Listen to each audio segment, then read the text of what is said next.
Welcome to Season 2, Episode 2 of Nice Try for the Fans. My name is Elle and I will be with you for the next while. Hello, Timothy Joshua. What it do, baby? You are in the right place if you are looking for conversation about all things rugby. This is the show by fans, for fans, because that's what we are. You know, with every passing day, I just love and appreciate this beautiful game. It is the beautiful game. That's the hill, and this is where I am. Especially right now when we have competitions like the Euros and Copa America. I mean, what are they doing? Just no rugby. That's it. Yeah, I mean, self-confessed. I don't know. I feel like You can be both. Yeah, I used to be. So I used to be very. Soccer is the superior sport. Yeah. But as I've grown older and wiser, actually, I don't think that's fair. I just feel that there is more of a connection, I guess. I think with sort of the international soccer side of things, we don't get to see the everyman, especially the every South African. Yes. Someone that was working at a butchery. Oh yeah.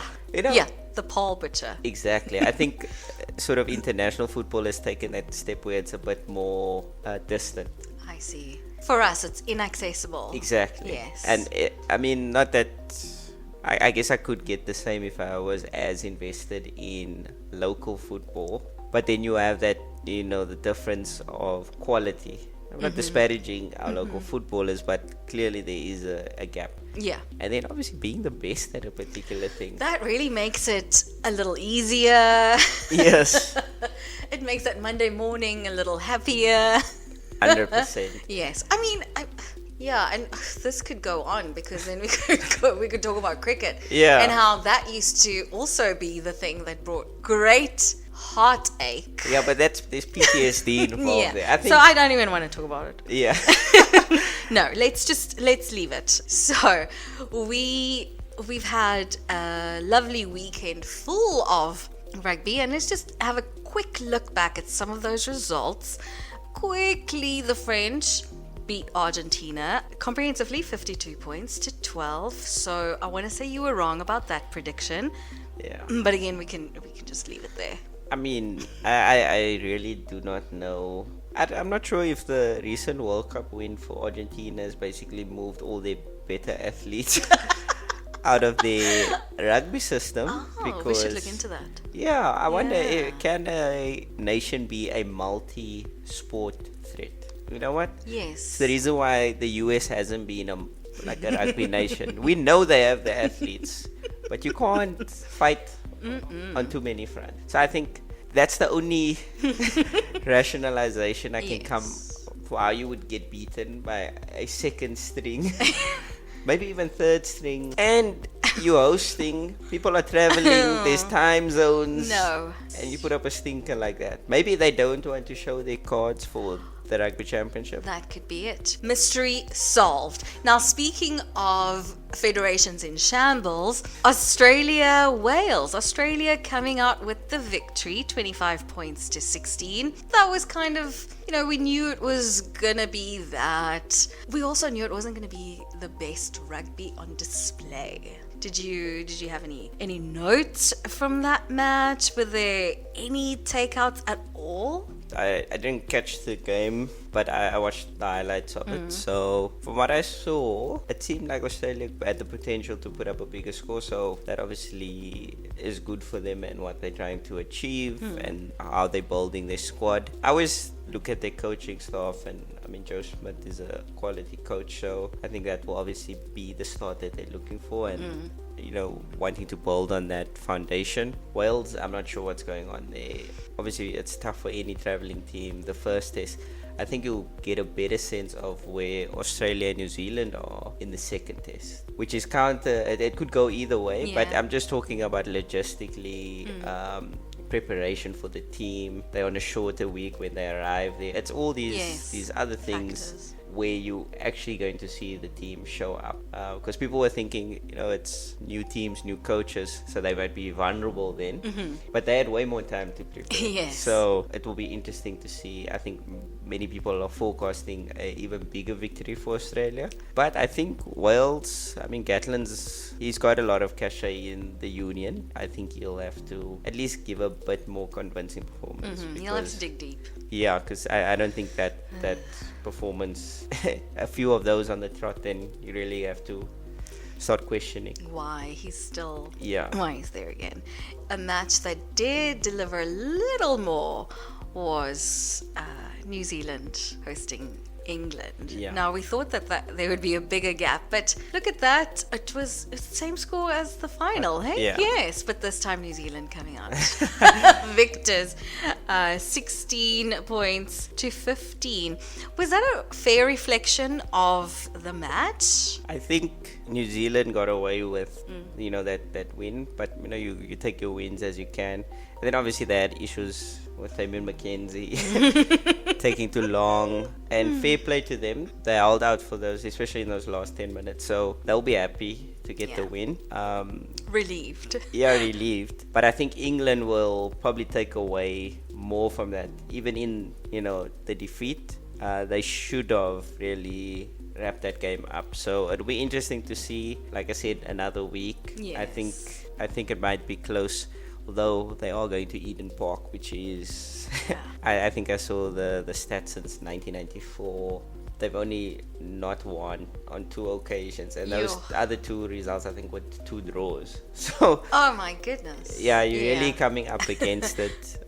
So I like what I saw from England. I know you mentioned Felix is really changing things, especially in the defense. Yes. I think New Zealand It looks so familiar. Yeah, they thought they could just have their way, and they were under a lot of pressure. And I think just listening to Scott Robinson afterwards, I do like that he's very open.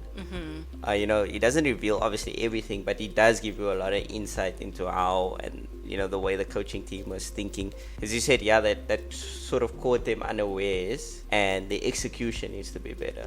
You can say that in anything. Get to that, in any game where you're making a lot of mistakes, your execution does need to be better. But I think they saw on those particular points where you wonder, for them now experiencing that in the first go, it was his first game. He said, he's never experienced that sort of pressure. So I think he will go into this match with a clearer head. But it's not to say that they'll be able to figure it out, because I'm sure Felix has a few surprises up his sleeve. We'll be watching those matches, and we'll give you all those details a little later on, because that will be one of a few international matches taking place this coming weekend.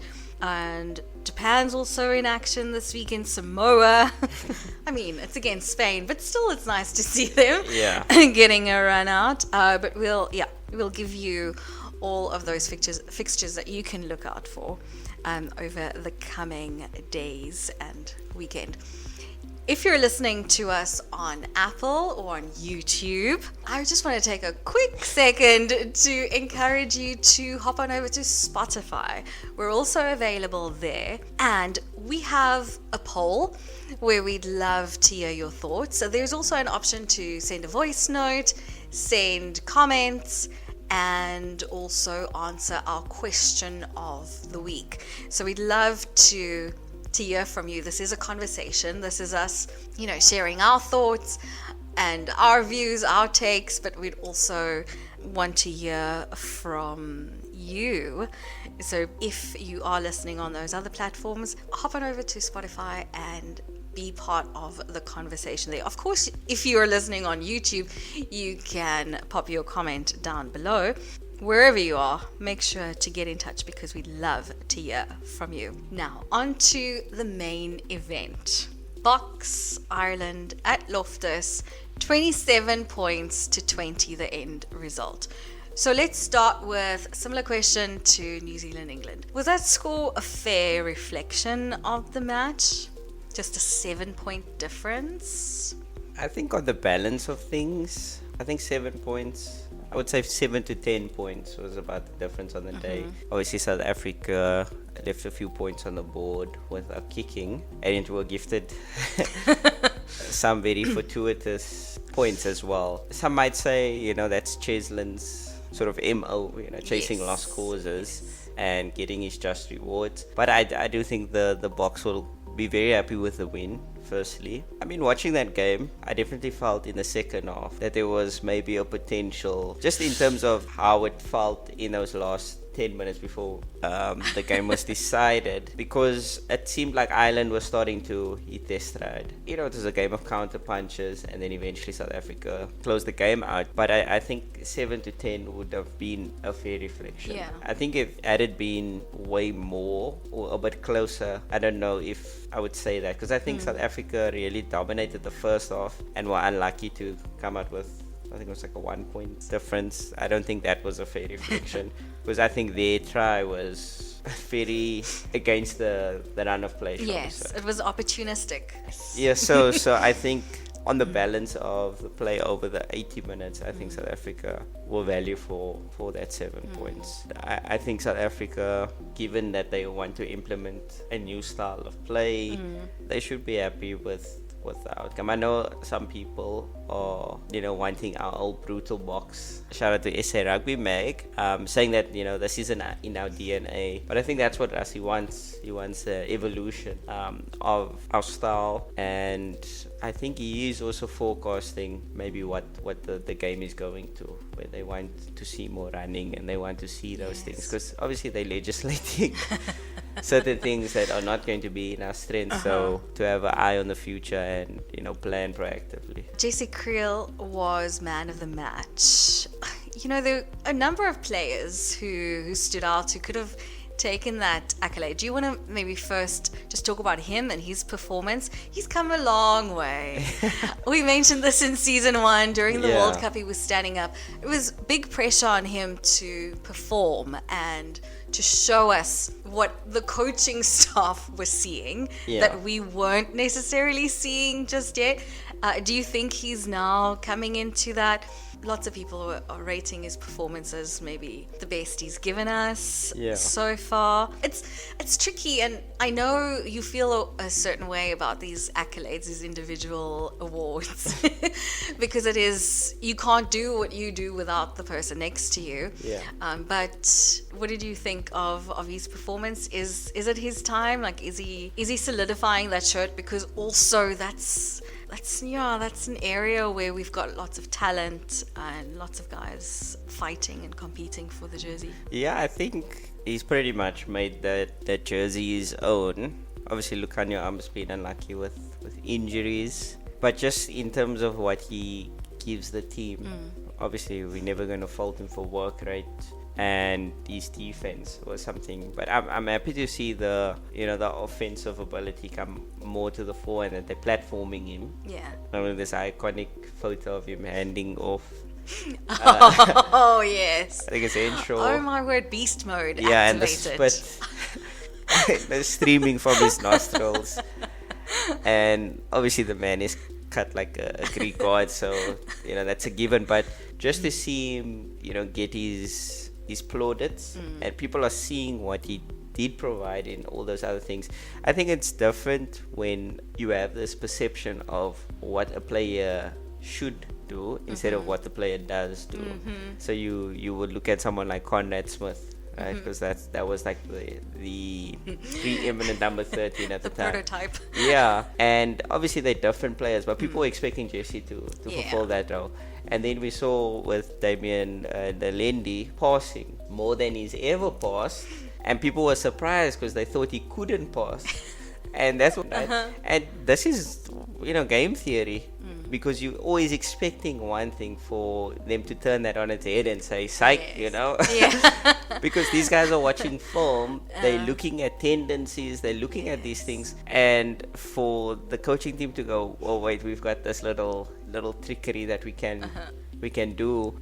I'm loving that, because now we're seeing this multifaceted approach, because there were some games where the South Africans struggle. Even I think during the World Cup, our red zone percentage, I mean that's a NFL, our conversion rate in the 22 wasn't as great as how many times we were, especially with our set pieces and our tight play, you want that to translate. And so I'm happy. I actually didn't think that he he should have maybe, but it's tough when you have players subbing, especially with our forwards. Yes. But I mean, Peter Steph played the whole game, so. But he's man of the match every week, so I think they should just let him give the award. Yes, maybe the Peter Steph man of the match award. I'm gonna write an email too. Yeah. So I think I'm happy with the love that he's getting, and the people. I think people are fickle though. Like a few bad performances. Oh yeah. They'll be calling miss for a tackle and then exactly. That's it. And the thing is, he was the OG Mr. Utility. Yes. Yeah, he's got And now appearances look at him. at fullback, wing. Oh. What an asset to have, and it's from all just outside appearances, it looks like he's a very well respected and loved guy in the. Those high fives. Always there to cheer. When we scored that penalty, He high-fived the poles. I was like, okay. Like, that's Jesse. I mean, it's good to have that sort of personality in the team, and I think just even obviously during his period, I know I'm rambling now a lot about him, but during his period, that must have been a tough thing for him, right? You missed out on the World Cup. Then Lucanio rises to prominence, and you need to, humbly take that, work on your game, once you get the opportunity to not let go. So, kudos to him. I did enjoy his speech though, when he accepted his Man of the Match award, just talking about the structure and the preparation and those other players who play those parts. Yeah, you shouted them out. Yes, yeah. so that was great to hear. And also because he played that role, he knows. Yeah. He knows how much that means. Exactly. So that was great. But now you touched on it with us being a little more unpredictable and changing things up and people not being where you expect them to be. I thoroughly enjoyed, and it's not the first time that it's happened, but seeing Sia and Peter Steph out on the wings, that was a delight. Yeah, no, I mean, Sia's found himself there on many occasions, even with the Stormers. He used to, pop him. He made unrespected down the down the wing. But I think we might see more of that. We saw a bit of it in the World Cup with Eben. And I mean, I think it was against France, where Peter Steph's going up for the ball. It gets knocked back. Damien picks it up and scores, Yes. right? So that is clearly something that they've seen. And I'm not sure if they are showing their cards to what could potentially be a negative against us. Because our wings aren't that tall. I mean, they're the bravest guys out there.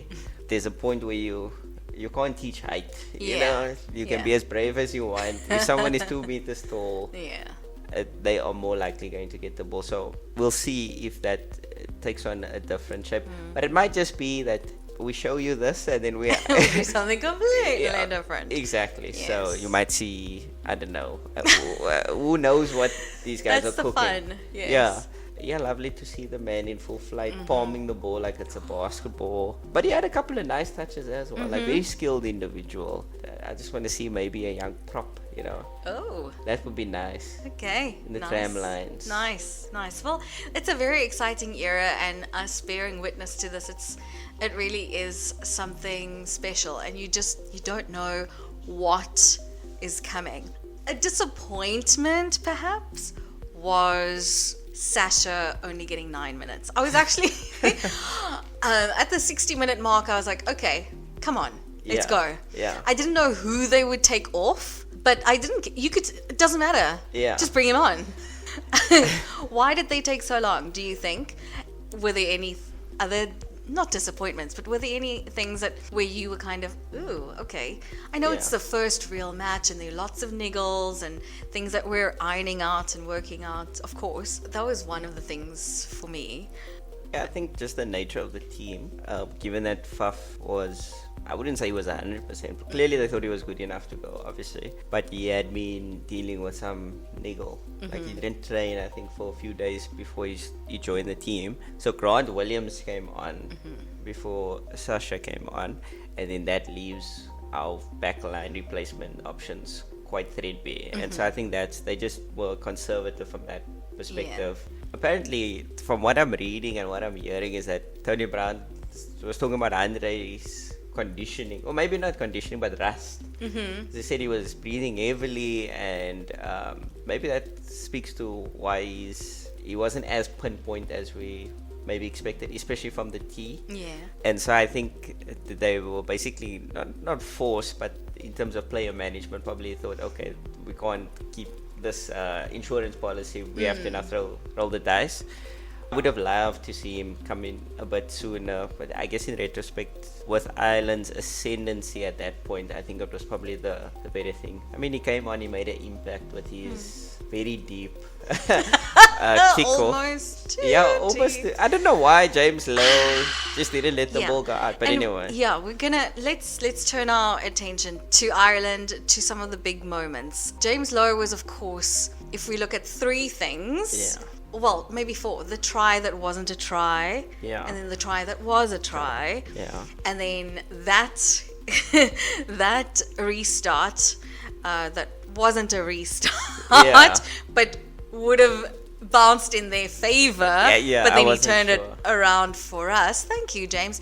And then again, thank you for silly keeping the ball in field when Cheslin is in the same time zone as you. Exactly. Is just, it's like, with do no you one know? there as well. Yes. No support. You don't. What was the reasoning?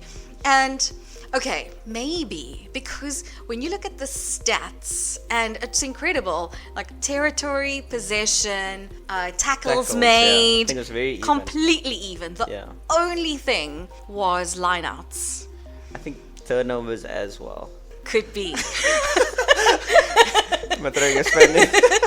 Could be. But if it is so, it's not remarkable. Not as remarkable as lineouts lost. Yeah. And okay, so sure, maybe that motivated him, but even so, you don't have anyone there. Exactly. So why would you do that? And you're playing against, like, have you seen him? Do you know him? So that was silly. But yes, so James Lowe, those are four moments that were standout moments. Maybe we can start with the try that wasn't a try. Some controversy there because when can you call it back? What are the rules? Yeah. What do you think that the Irish have something to cry about? Actually, you know, when that happened, I was just remembering the last test we played in Dublin and how someone had their foot in the rack, disrupting our ball. The ball just squirts out. They pick it up and they go and score. So I don't know. I'm not sure what the issue is. Plus, as far as I remember, if a conversion is taken, but then they changed the rule to allow retrospective reviews. Yeah. So at the end of the day, if you want the actual correct call to be made, I don't see why you're going to have an issue with it. Yes. I thought the ref was a bit inconsistent on some of the calls, in both directions. There was the vital the turnover that we had with Malcolm Marks, where I thought we could have been pinged. Oops. And then in other cases, I'm just not sure. It wasn't given the magnitude or how important this game was. 1 versus 2. Yeah, I think if you're going to use, because I know the two unions agreed that there could be input from the TMO. So if they, when the TMO sees something, they alert the referee. Then to not use it on particular occasions, I'm not entirely sure. But for the spectacle, I think it was fine. I'm happy that there wasn't, overly policing of contact, especially towards the head. Not that I want these people to get injured, but I think, it's rugby. It's going to be part of the game. Which brings us to another moment that the Irish were crying about. When I say Irish, I mean more the fans than the team and management. Was Archie Snyman's concussion-inducing tackle, where the tackle itself wasn't what brought on the injury. It was the impact with the ground. Yeah. Right? Do they, again, grounds for complaints? I think with the slow-mo, it does look a bit worse than it actually is. But someone said, I think I saw on Twitter, I can't recall who exactly, but they were saying, who in rugby does not do what Snyman did? Like, who are the players that are now not going to follow through on their tackle? You can say it's a timing issue. That's fine, but obviously the actual tackle technique was fine. Just the way he landed, and obviously like he had a little bit of whiplash and then getting hit on the head. But I don't think Snyman could be penalized for that. Yeah, but he's supposed to put his hand under his head as he goes down. What's the expectation? Cradle him now, sing him a lullaby, put him down nicely. And that's what I'm saying, like at the end of the day, we are watching a violent, as much as people don't want to sanitize it. These are men of a particular stature that are smashing into each other, where the stated goal is to literally run over one another. So we mustn't fool ourselves in what we are watching. They need to reckon with what the game is. Yes, what it is. Then other talk is on the bomb squad, and bomb squad indeed, nuke squad. Yes. It was very effective, and of course they all came on at the same time and made an impact. Not necessarily immediately, because the first scrum it was a bit of a what do they call that, a delayed fuse. yes, which again could be one of those not showing cards. Exactly. So Matt Williams, I mean, I don't really want to talk about him here, but he, again, this week spoke out against it and the ethical or moral, not sure what the aim of his statements are, but yes, he says that it's discriminatory against the backs. I didn't fully understand what he meant. And then someone in response to that said, you can see Cheslin and Kirtley crying because of their forward. It's so discrimination against us. No, they're not complaining. So one day... Sorry, continue. No, that was it. I'm just thinking, Jonah Lomo discriminating against forwards. Like it's I don't think we should give this. Okay, that's enough then. I obviously it's there for comedic purposes. Clearly, the coaching hasn't worked out for him, and so he's looking at different, possible monetary avenues, because it seems like it's clickbait. Yes, because why is he still going on these shows? Why are they inviting him back? Yeah, like there's. I mean, rugby has a very knowledgeable and insightful crowd that you can draw from. Matt Williams. Not it. So that's wrapping up the look back from my side. Was there anything else to take out? We've covered some of the highlights, some of the top players. I mean, I didn't really talk about any of the Irish, but maybe let's crowdsource this one. I'm not sure what happened here, but during the match, I don't know, Sia was shooing the camera away. Oh, yes? Like, do you know what happened there? No, I don't, but because the person that I was watching with said, "Oh, that's rude," and I said, "Excuse me, don't talk about my president like that." And I thought, oh, maybe he was talking about something tactical or talking something backroom kind of things. And the camera, of course, has a microphone as well. Yeah. So maybe it was one of those, how footballers now cover their mouths. Yeah. I thought that was my first, because the match was going on. Yeah, it was still ongoing. So he might have mentioned something or... This is why I'm trying to crowdsource this information. Yeah. Because I think everyone's reaction was like, whoa, that's very accessible captain, man of the people. Yeah. And... issuing this cameraman away. So my initial thought was maybe the cameraman was literally too close to the players, whereas if a play developed, he's then in their space and there's a possible injury risk. Yes. So I thought that might be the case. Yeah. I mean, you saw something similar in the Euros of the little that I did see. Harry Kane chasing a ball and then almost ending up in the team dugout, but almost injuring himself because there's steps and so like there's like these very, for some reason, very sharp edges. So I was thinking maybe it was that. Yeah, if anyone does know, it'll be interesting. But of course, whatever it is, it's 100% reasonable and justified. So. And then maybe also to touch on the anthem. What? What a touch. What? Okay. The only solution is KB now has to do the anthem every week because whoever's gonna sing in Durban. Yes. What are they? This needs to be like an actual portfolio.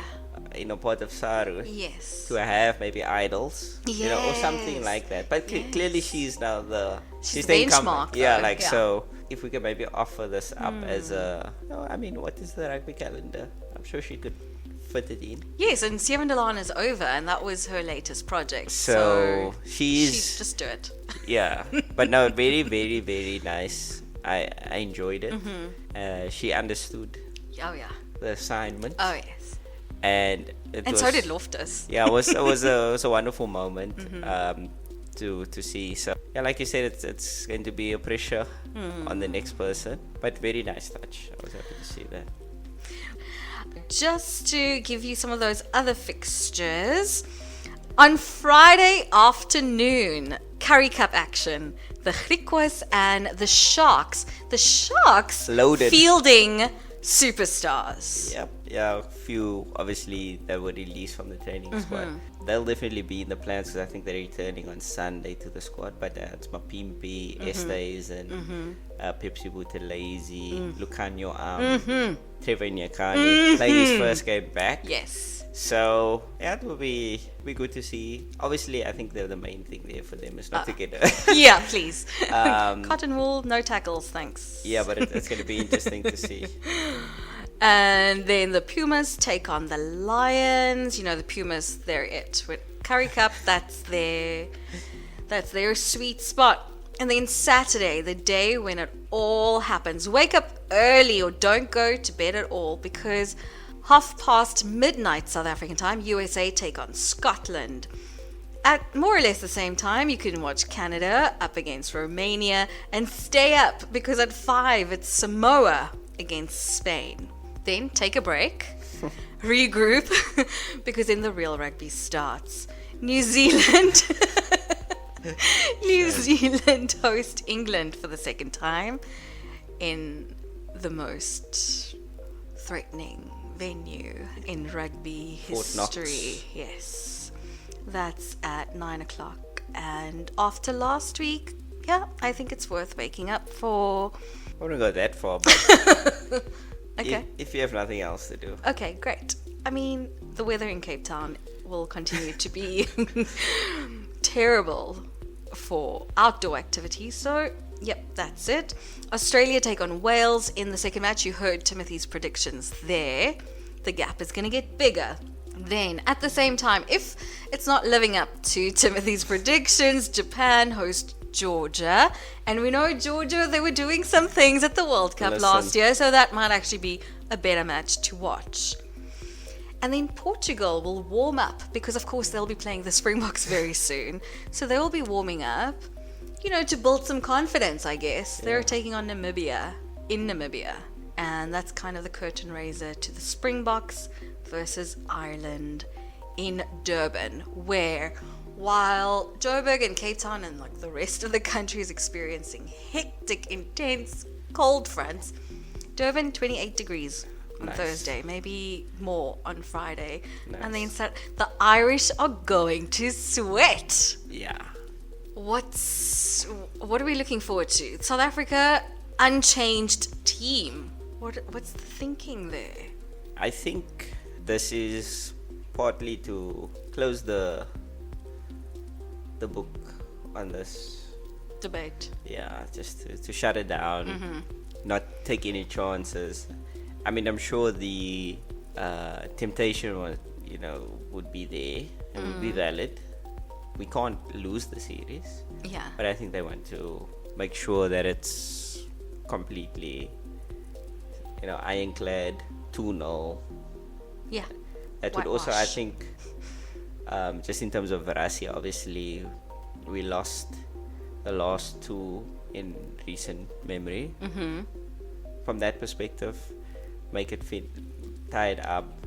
Uh, Something to consider is a lot of these places that the Springboks are going to, it's the first time they've seen the World Cup Yeah. team since the Yeah. World Cup, Yeah. And so to give the fans the opportunity not to see some ragtag bunch, but to see them at what they were producing or close to. So I think they want to make it a statement win as well. It is a weakened Irish team, unfortunately, due to injuries. I do think the makeup of the loose trio is a bit more interesting. I thought Doris was probably Ireland's best player. Probably, yes. Very disruptive. Omani, come on. But Van der Fleer, he makes me nervous sometimes. Yeah, but I think the synergy when Doris is there. There's it's Leinster essentially. Omani is a very niggly character, but I think he really didn't make much of an impact. Yeah. So I think it might be. I think James Ryan's also starting at lock. So I think that is actually going to be a bit troublesome, especially given that we are playing this expansive for him to have more threats and mobile threats. I mean, Peter Omani is a bit older than these gentlemen, so I think that might work in their favor.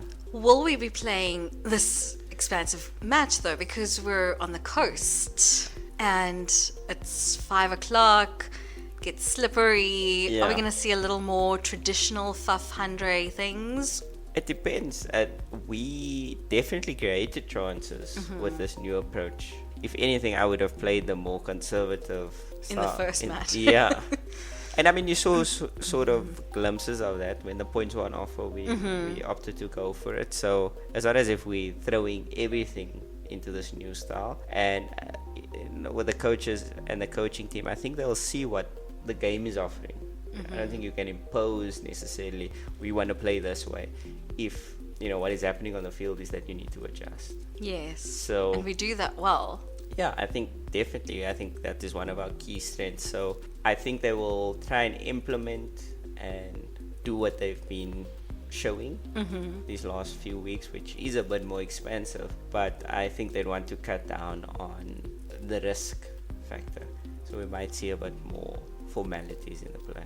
Who are we going to be keeping an eye on? Is it going to be, okay, Jesse, can you do it again?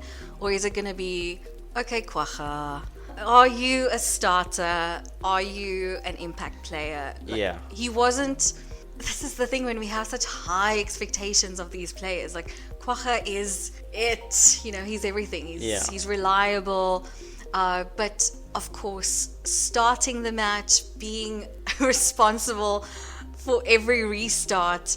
There were a few moments where he just looked a little less fearless as we're used to him being. Is there a bit of pressure on him because now he's starting again? Yeah. I think his performance, I think he got much better as the game progressed. So I think clearly there was some sort of adjustment that needed to be made, especially with his performance under the restarts.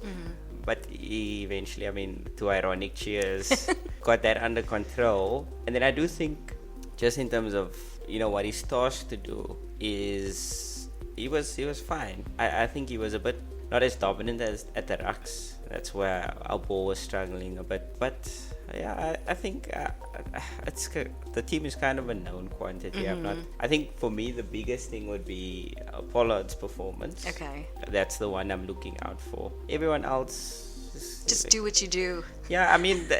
There's no questions, question marks. Yeah. Like we always knew that our backline could be more expensive, but now do we know if it's Pollard they can take? Because we know that he plays in a particular way, and Tony Brown has been saying that he wants Pollard to become the best fly off, and he referenced Pollard's under 20 years. Oh.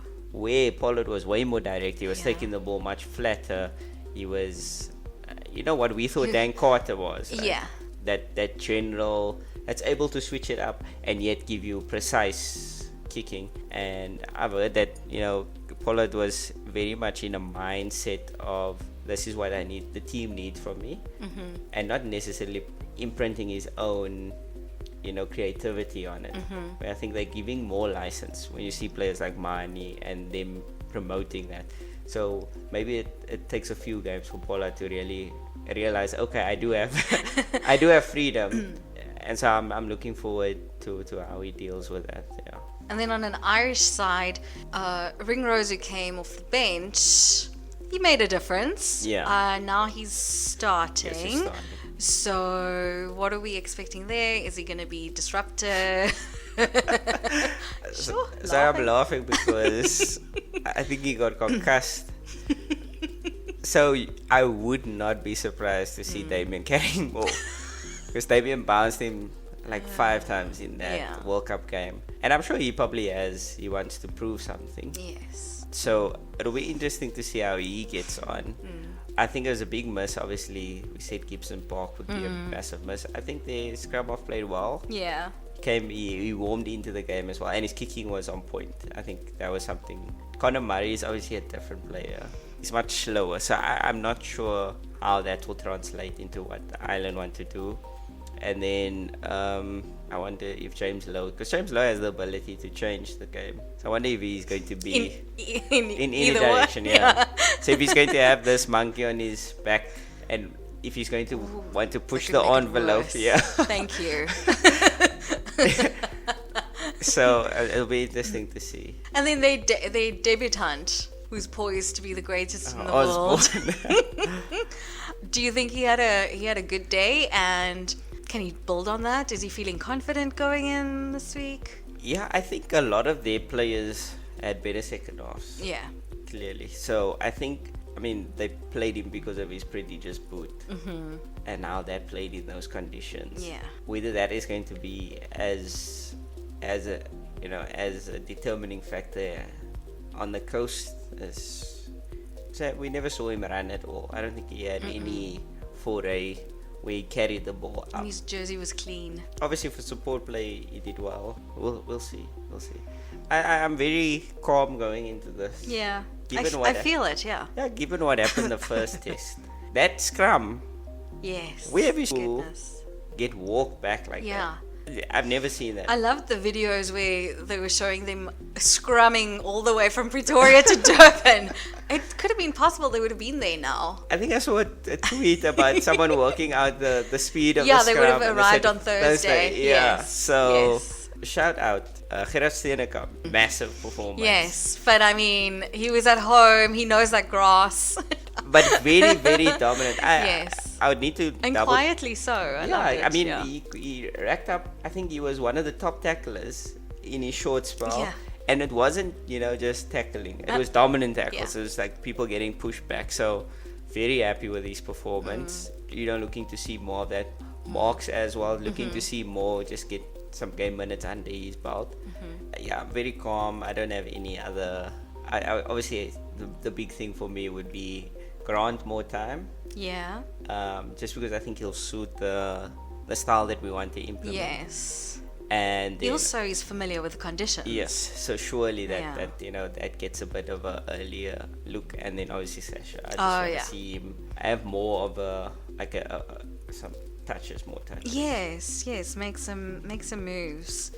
Lots to look forward to. Not as much tension, but lots of players and performances that we will be watching, and you've got all the details for that. Now, before we go, last time round we had a feature looking at the greatest of all time Springbok lineup. This time round we're doing something a little different, and I put the suggestion to you, and you were very excited. You already had your first person lined up. So we're going to look at you, and this is again where we need your help. We're looking at the ones who got away. The almost theirs, the could be greats. Yeah. We're looking at those players who just missed out. They were so close to greatness, but something, whether it's injury, timing, one bad performance, not the best system or coach, they didn't fit in, whatever it was. Yeah. They didn't make it through. So the first person who came to your mind, Timothy, please. I'm actually thinking about this, and this isn't now in a South African context, but someone like Matt Todd would be. Sure. Just how do you come up in the era where it's like one of the greatest rugby players in general at your club and obviously for your country? Yes. But on a South African front, yeah, it's tough because you have these eras where you have these potential saviors, you know, where you think these people are producing on a provincial level, but for some reason that step up, they just can't cut the mustard. And I know this one is going to hit close to home because I think maybe South African rugby wasn't ready for a player like him at the time, but he has clearly opened the floodgates. Okay. And I will say, not to pat myself on the back, Okay. but I had a vision. In the words of the great Martin Luther, I had a dream. Yeah. Oh, I had Geo Aplon. Okay. But I feel like you're catching yourself out now because this is the would-be greats. So then you're saying he wasn't. No. But he would have been much more. Had Geo Aplon been cutting it up like he used to in this era, we would be talking about him the same way we do Cheslin and your Kirtleys, right? Yeah. But I don't think South African I wouldn't say South African rugby, world rugby wasn't ready for that. Okay, I hear you. And actually, I'll admit, in public, yes, when you were talking about Handré not feeling like he had license, I thought about Gio because at the time the coach was a little bit weird. Yeah. It was disjointed, and I didn't feel like a lot of players knew what they were meant to do. Yeah. And so, okay, I'll give you that. Thank you. I'll give you that. So the player that I was thinking about, and I'm usually so good at picking them. Yeah. And I picked this player because there was something there. Okay. And I honestly, I don't know. And even my father would, time to time, sit me down and he'd ask me, what happened to Jan Serfontein? Wow. I was seeing Donnie Gerber. Yeah, no, that was the comparison, right, that came up. Yeah. We easy. You know, I looked and he's making a comeback. Okay. I mean, he's 31. He's 31. Surprisingly young. How did that happen? Time obviously stood still, which is great. Can we get him? Yeah. Watch out, Jesse. Yes, he was, there was something so special about him, the way he ran.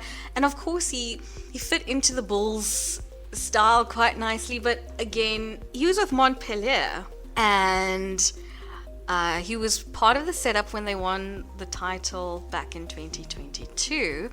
And so he's making an impact, but not the kind of impact that I thought. I thought, he'd be hanging in the Hall of Fame. I don't know what went wrong. It's something that I need to study. Yeah. And I think that it is a study that would be very important. Yeah. Because he was a player that I had great hopes for. And it just didn't work. I think this might be a recurring potential theme, given that there's this exposure and social media now. Oh yeah. Right, you had these players where there were whispers of, oh, this guy's really good at school rugby level. Now these people have TikTok videos, like Jerenzo Julius is one that comes to mind. This man was created on the internet, right? You often wonder, is it too much too soon? Oh. Right? Not that I'm saying that's the case of Jerenzo, but just that people are buying or drinking their own Kool-Aid. And the step up that is necessary is like, I mean, we can name many players. And that we will. Yeah, that showed a lot of promise. That either came up where they were much better players. I mean, when we were doing our best Bok lineup, there were many that you know could contend. You look at Bismarck and John Smith, Yes. something like that. It's really opportunity, time, and then taking that opportunity. And so this is not a knock on these players per se. It's just that from the little that we did see, Yes. you forecast because they catch your eye or they deliver a great performance, and then you often wonder what could have been. Sure, what a sad note to end on. But those... No, I don't think it's sad necessarily. You should appreciate what we do have. I at guess the so, moment. yes. Let's change this perspective. Yes. Yeah, like Yes. It's- And the way you did it now for Gio, that's the way we should look at it. Not what could have been, but now what is because. exactly. Yes, much better.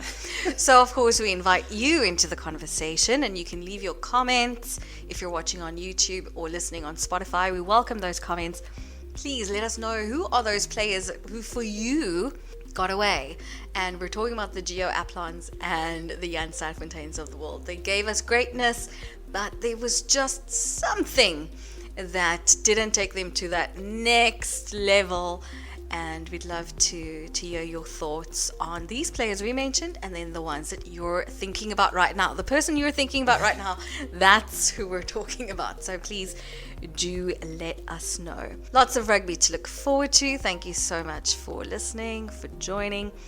Timothy is relaxed, casual. He has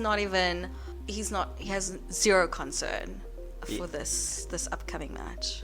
Yeah, like I don't want to say I'm not looking forward to the match. No, but you're not concerned. You're not worried. You're not No, but stressed. I'm to be honest, I'm at this point where if I miss the match, I don't mind catching it up. Okay. You know what I mean? Okay. Whereas I felt like that first test, I needed to be there. Oh, yeah. Even though I wasn't contributing in any way.